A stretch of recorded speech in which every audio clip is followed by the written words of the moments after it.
Bismillahirrahmanirrahim. Assalamualaikum warahmatullahi wabarakatuh. Saya Siti Khairun Nikmah dengan NIM 1220818383069 dari jurusan Tadris Biologi akan menjelaskan tentang macam-macam gerak pada tumbuhan mata pelajaran IPA kelas 8. Jadi, pada pembelajaran kali ini bertujuan agar siswa mampu mengetahui macam-macam gerak pada tumbuhan. Kemudian, siswa mampu mengidentifikasi cara tanaman memberikan respon terhadap pengaruh dari dalam maupun dari luar lingkungan. Gerak tumbuhan itu dipengaruhi oleh rangsang. Berdasarkan macam rangsangannya, gerak tumbuhan dikelompokkan menjadi 3, yaitu gerak autonom atau biasa disebut dengan gerak endonom, kemudian gerak esionom, dan gerak higroskopis. Yang pertama adalah gerak autonom atau gerak endonom, merupakan gerak pada tumbuhan yang disebabkan oleh rangsang yang berasal dari dalam tumbuhan itu sendiri. Contohnya adalah gerak aliran sitoplasma dan gerak melengkungnya pucuk daun karena perbedaan kecepatan tumbuh. Jadi contoh di samping ini adalah contoh dari gerak autonom, di mana yang atas ini merupakan melengkungnya pucuk daun ini karena perbedaan kecepatan tumbuh, dan yang bawah ini adalah gerakan aliran sitoplasma. Kemudian yang kedua adalah gerak esionom, merupakan gerak bagian tumbuhan yang dipengaruhi oleh rangsang dari luar tubuh tumbuhan. Gerak esionom ini dibagi menjadi 3. Yang pertama yaitu gerak tropi atau tropisme, yang kedua gerak nasti, dan yang terakhir adalah gerak taksis. Yang pertama adalah gerak tropi atau tropisme, merupakan gerak bagian tubuh tumbuhan yang dipengaruhi oleh arah datangnya rangsang.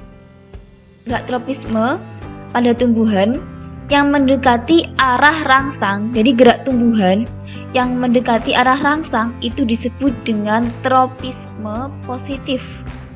Sedangkan gerak bagian tubuh tumbuhan yang menjauhi arah rangsang itu disebut dengan tropisme negatif. Berdasarkan macam rangsang, gerak tropi atau tropisme itu dibagi menjadi 5. Yang pertama adalah fototropi, yang kedua geotropi, yang ketiga hidrotropi, yang keempat tikmotrofi, dan yang terakhir adalah kemotrofi. Yang pertama adalah fototropi atau heliotropi, merupakan gerak pada tanaman yang dipengaruhi oleh rangsang berupa cahaya. Contohnya adalah arah batang yang selalu mengikuti arah datangnya cahaya. Jadi di samping ini merupakan contoh dari gerak fototropi, di mana melengkungnya batang ini atau geraknya batang ini selalu menuju ke arah datangnya cahaya. Di sini ada cahaya, ini geraknya menuju ke sini. Kemudian ada gerak geotropi atau gravitropi. Gerak ini dipengaruhi oleh rangsang yang berupa gaya tarik bumi. Gerak geotropi atau gravitotropi ini dibagi menjadi 2, yaitu gerak geotropisme positif dan gerak geotropisme negatif. Gerak geotropisme positif merupakan gerak tumbuhan mendekati gravitasi bumi. Contohnya adalah gerak akar tanaman ya pada tumbuhan itu menembus tanah ke bawah. Sedangkan gerak geotropisme negatif adalah gerak tanaman menjauhi gravitasi bumi. Contohnya adalah gerak tunas tanaman yang tumbuh ke atas menjauhi gravitasi bumi. Nah, ini adalah contoh dari gerak geotropi, di mana arah akar ini selalu ke bawah, menembus ke tanah karena mendekati gravitasi bumi. Jadi ini disebut dengan gerak geotropisme positif, sedangkan arah batang ini selalu menjauhi dari arah gravitasi bumi. Jadi tumbuhnya ke sini. Nah, ini disebut dengan geotropisme negatif. Selanjutnya,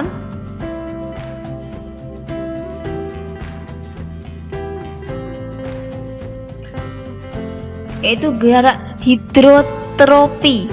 Nah, gerak ini dipengaruhi oleh rangsang yang berupa air. Contohnya adalah gerak ujung akar selalu menuju tempat berair. Jadi ini contoh dari gerak hidrotropi, di mana arah akar ini selalu menuju ke tempat yang berair. Kemudian gerak tikmotropi. Jadi gerak tikmotropi ini dipengaruhi oleh rangsang yang berupa singgungan atau sentuhan. Contohnya adalah membeloknya atau membeliknya ujung batang atau sulur pada kacang panjangnya. Jadi di sini sulur ini selalu membelit karena ada rangsang yang berupa singgungan. Kemudian ada kemotropi, di mana kemotropi ini gerak pada tumbuhan yang dipengaruhi oleh rangsang yang berupa zat kimia. Contohnya adalah gerak ujung akar menuju tempat yang mengandung banyak mineral.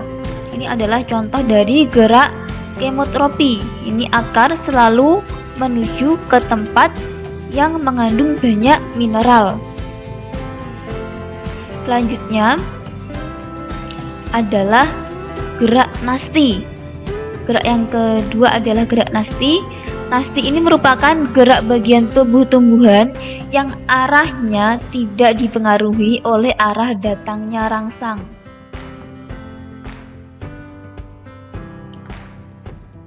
Gerak nasti ini dibagi menjadi 7, yaitu gerak seismonasti, nikinasti, termonasti, fotonasti, kemonasti, hidronasti, dan nasti kompleks.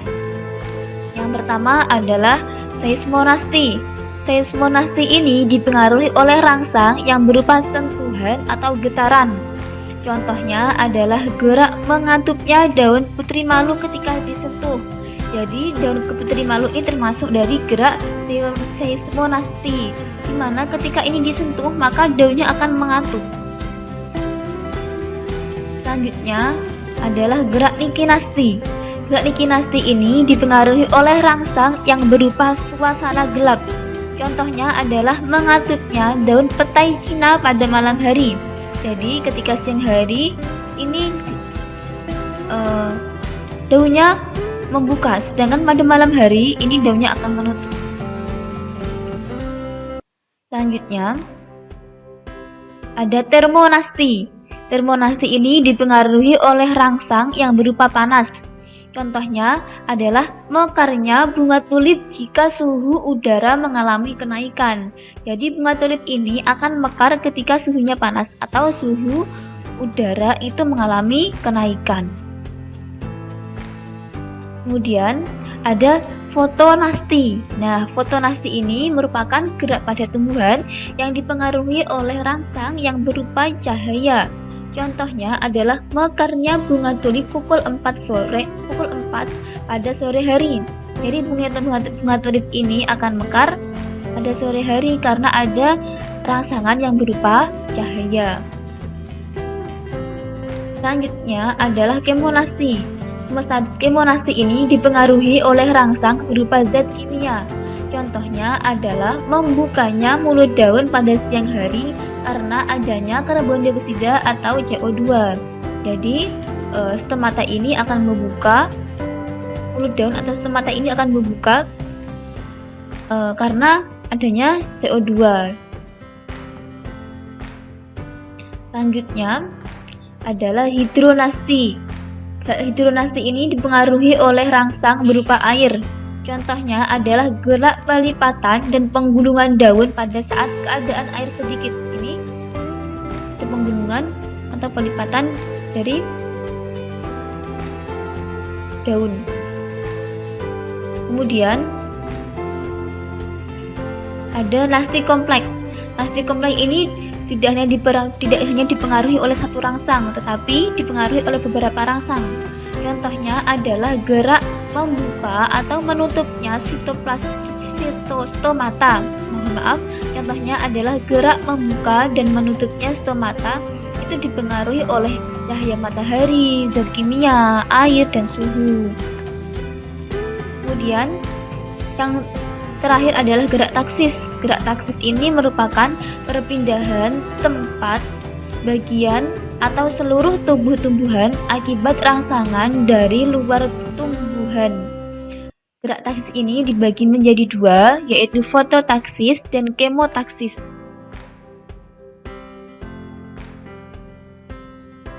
Yang pertama adalah fototaksis. Fototaksis ini dipengaruhi oleh rangsang yang berupa cahaya. Contohnya, gerak kloroplas ke arah bagian sel yang terkena cahaya matahari. Ini adalah contoh dari gerak fototaksis, di mana kloroplas ini bergerak ke arah bagian sel yang terkena cahaya matahari. Kemudian ada gerak kemotaksis, merupakan gerak tumbuhan yang dipengaruhi oleh rangsang yang berupa zat kimia. Contohnya adalah gerak inti sperma menuju ovum di ruang bakal biji. Gerak inti sperma ini terjadi karena pengaruh rangsang zat kimia berupa gula yang dihasilkan oleh archegonium. Kemudian gerak yang terakhir adalah gerak higroskopis. Gerak higroskopis ini merupakan gerak bagian tumbuhan yang disebabkan oleh perubahan kadar air dalam sel sehingga terjadi pengerutan yang tidak sama. Contohnya adalah pecahnya kulit buah polong yang sudah kering dan gerak membukanya kotak spora pada tumbuhan paku. Kemudian, oke, baiklah teman-teman, sekarang kita review sedikit ya tentang materi tadi. Yang pertama, ada berapakah pembagian gerak tumbuhan berdasarkan arah datangnya rangsang? Sebutkan. Ya, benar sekali. Jadi, berdasarkan arah rangsangannya, gerak tumbuhan itu dibagi menjadi 3. Yang pertama adalah gerak autonom atau endonom, kemudian gerak esionom, dan yang terakhir adalah gerak higroskopis. Nah, yang kedua soalnya, ada berapakah pembagian gerak esionom? Sebutkan. Ya, gerak esionom ini dibagi menjadi 3 juga, yaitu tropi, taksis, dan nasti. Nah, kemudian apakah yang dimaksud dengan gerak nasti? Jadi gerak nasti merupakan gerak bagian tumbuh-tumbuhan yang arahnya itu tidak dipengaruhi oleh arah datangnya rangsang. Soal yang keempat, bunga pukul 4 akan mekar pada pukul 4 sore. Gerak apakah yang terjadi pada bunga tersebut? Nah, jadi bunga pukul 4 ini dipengaruhi oleh rangsangan yang berupa cahaya, yaitu disebut dengan gerak fotonasti.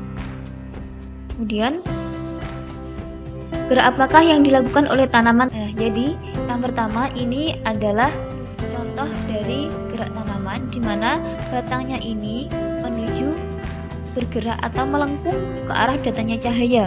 Jadi di sini disebut dengan gerak, ya benar sekali, disebut dengan gerak fototropi. Kemudian yang kedua, ini ada daun tanaman putri malu yang mengatup ketika disentuh.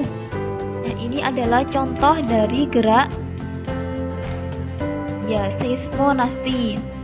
Kemudian ini ada gerak membukanya kacang polong, ini termasuk dari gerak higroskopis. Dan yang terakhir ini ada gerak pada sulur tanaman kacang panjang, ini disebut dengan gerak seismonasti. Ya, baiklah, sekian materi dari saya, kurang lebihnya mohon maaf. Akhirul kalam, wassalamualaikum warahmatullahi wabarakatuh.